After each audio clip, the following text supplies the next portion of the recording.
Hener? Ma! Hey, ang akala ko ba next week pa ang balik niyo from Taiwan? Well, upo ka muna. Okay, oh.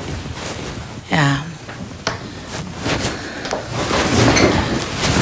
Oh, meron akong nasagap na balita in one of our conferences. Meron tumawag sa akin, nag-congratulate one of our investors, si Mrs. Benavista. Tuwan-tuwa siya na ibinabalita sa akin na-promote daw si Sofia.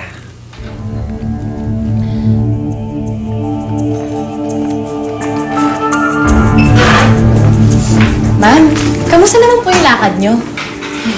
As usual. Natalo ko na naman si Elisa. Naisang ko na naman ang gaga. Ako, ma'am, alam mo, sigurado ako kung ano man yung ginawa mo, gigil na naman yung si Ma'am Eliza. Kaso, ma'am, baka po sa susunod, awayin na po kayo nun. Ano ko ba naman, Bernice? Hindi naman ako natatakot sa kanya. As a matter of fact, gusto ko pa siyang magalit sa akin para gumawa siya ng kahihiyan. So, if you may, meron sana akong iutos sa'yo. Ano po yun, ma'am? Hener, how can you do this behind my back? Ma, Sofia is very capable with her new position. This is not an issue of capability. Hindi ito tungkol sa kapasidad. Hindi ito tungkol sa kapasidad niya, Hener. Ma, look, I know you're not with me on this, but believe me, ma, malaki ang may tutulong sa atin ngayon ni Sofia. What with itong kaliwat kanan na batikos na inaabot natin dahil sa nangyari kay Elisa.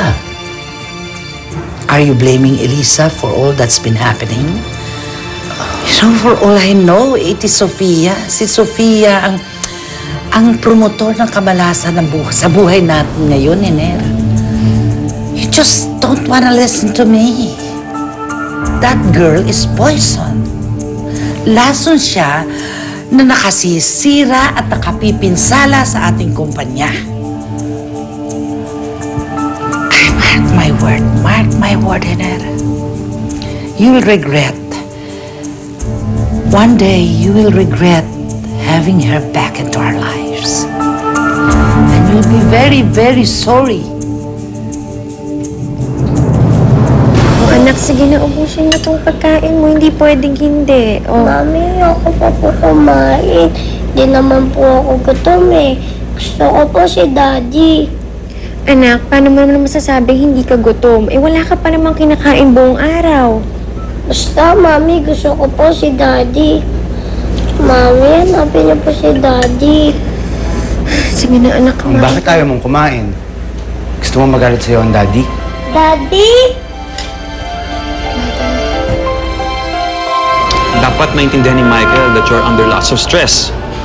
Imbis na makabawas siya, nakakadagdag lang siya. Hindi ko naman siya masisisi. Ako rin naman kasi halos wala na akong oras para sa kanila. Bakit hindi ka muna magpahinga, Eliza? Buti, Daddy, nandito ka na. Yung isang araw pa po kita hinihintay. Mabuti pa, nandito ka na, Daddy. Nak, pasensya ka na. Ang dami lang ginagawa si daddy. Pero ngayon, may oras ako sa'yo.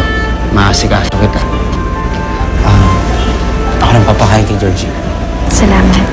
Oh, dapat to ubusin mo, ha? Opo, Daddy. Wow, sarap. Yun na nga yung sinuggest ni Papa sa akin na magpahinga muna ako.